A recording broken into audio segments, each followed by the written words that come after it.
Hunting is an avid hobby of mine and runs in the family. My favorite animals to catch are deer and boars because they are quite challenging to hunt, and I love a challenge. Beyond hunting, camping in the woods is therapeutic for me, as being in nature's habitat is incredibly calming. The people you meet while hiking can also be quite fascinating. I've met individuals who shared their food and campfire with me, and some even hiked with me through the beautiful wilderness we call the woods. But most of the time, it's the animals that keep you company.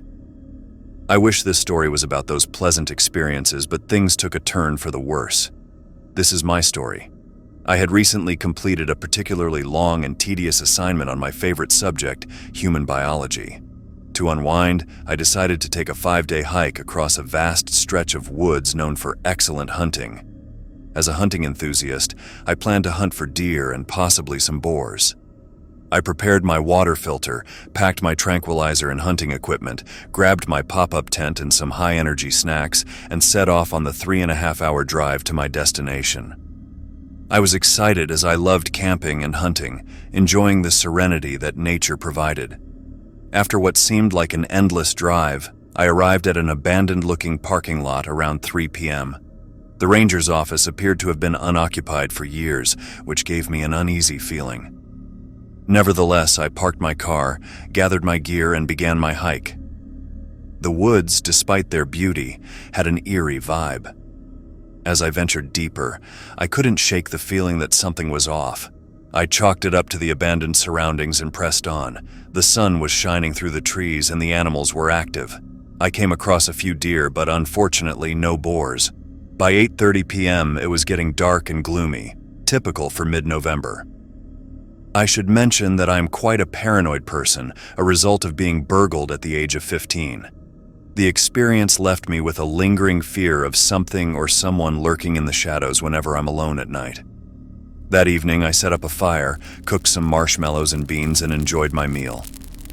Afterward, I decided to go for a late-night hunt. I had taken a 2-week course on hunting in the dark, which I felt had prepared me well. 15 minutes after extinguishing the fire, I was ready to set out. But then, my blood ran cold. I saw the silhouette of a person about 100 meters away. It was unexpected, and I internally panicked. The figure was holding a small pocket knife and appeared to be crouching and stalking something. I believed it was a man, about 6 feet tall. His back was to me, so I assumed he hadn't noticed my presence.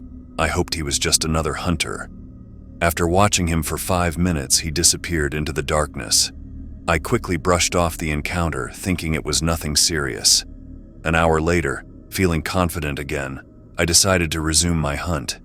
I pinpointed my tent's location on the map and ventured into the pitch-black wilderness. 10 minutes later, I was in what felt like no man's land. It was completely dark, but I knew what I was doing. I was stalking a deer about 50 meters ahead of me. Just as I was about to tranquilize it, I heard twigs snap. My eyes darted around and my legs turned to jelly. I saw another silhouette emerge from the trees to my left, about 50 yards away.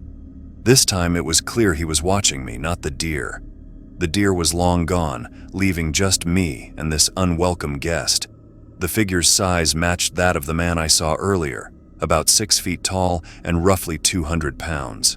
He stared at me and I stared back, my body frozen with fear. I couldn't see his face in the darkness. My mind raced with thoughts. Was he a late-night attacker? Was I about to meet a tragic end? Who's there? I managed to choke out, trying to keep my voice steady despite the fear. The man raised his hand with the pocket knife and pointed at me. That was it.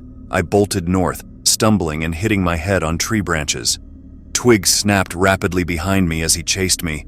I looked back once and saw his vacant hand brushing tree branches aside, his knife gripped tightly in his other hand. I realized I had dropped my tranquilizer in the chaos. There was no way I was going back for it. 1,000 thoughts raced through my mind. Why me? What does he want? Then I heard him say in a rapid tone, "Isn't this fun?" He started laughing in a patronizing way, and I couldn't take it anymore. I sped up, adrenaline fueling my escape. I made a hard right and dived into some bushes, trying to lose him. I eventually heard his footsteps fade in the opposite direction. To my relief, I found myself near my tent, only 50 meters away. I was shaking and tears started to form, but I had to stay strong. What would my father do in this situation? I listened intently to the darkness, hearing nothing. I checked my watch. It was now 10:30 p.m. I had been in the tent for 10 minutes, sitting still and listening to every small noise in the woods. Suddenly, I heard a twig snap behind the tent. I held my breath as a low, sinister voice said, "You think you could run? I win?" My tent was then sliced open, and the man's head popped in. He was licking his lips, his wide eyes locking onto mine. "You lose!" he screamed as he lunged with the knife. Fighting wasn't my strong suit, but the gym had made me pretty strong. I grabbed his arms, fending off the blade aimed at my torso. I tried to disarm him as he laughed, attempting to intimidate me. I was ready to defend myself. I managed to restrain his left wrist, but the knife was inches from my foot. I stepped on his right hand and pulled back on his left wrist until it snapped. He let out a blood-curdling scream. I took advantage of the situation, grabbing the knife from his shattered hand. I used it against him, stabbing his right hand and laying a few punches. I think I broke his nose, but I had no regrets. My left arm ached from an awkward bend during the struggle, but I couldn't focus on the pain. With the attacker subdued and unconscious, I checked my phone. No service. "Great," I panted. I picked up the attacker in a fireman's carry, remembering the ranger's office was west of my tent. After an hour of struggling, I reached the ranger's station. A young man around 20 was there. I collapsed to my knees, explaining the situation. I then noticed a deep cut on my left bicep that the adrenaline had masked. The ranger called for backup and eventually help arrived. I wasn't going back for my belongings. I just wanted to be safe. The ranger drove me to the nearest hospital. The Night Stalker was taken away, semi-conscious. The next day, I woke up in a hospital bed with an officer by my side. His words burned into my memory. When I first saw the killer, he was stalking another hiker who he had brutally murdered.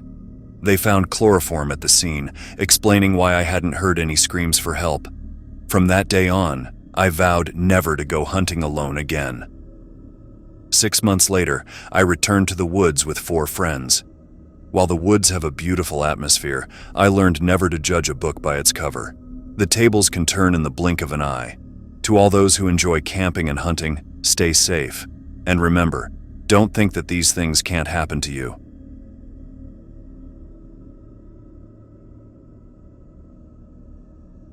It started on a cold October day. I was wandering around feeling a bit chilly despite wearing my thick parka. My dad was unloading some things from his truck, and we had planned a camping trip. We hiked about 3 miles into the woods with my 2 brothers, Joseph, my older brother who is 17 and a senior in high school, and Miles, my younger brother who is 12 and still a bit of an annoying brat. We decided to camp out because our house was being thoroughly cleaned due to a strange, unpleasant smell coming from the bathroom. Dad said it would take about 3 days to complete the cleaning, so we took the opportunity to skip school and enjoy some time in the great outdoors.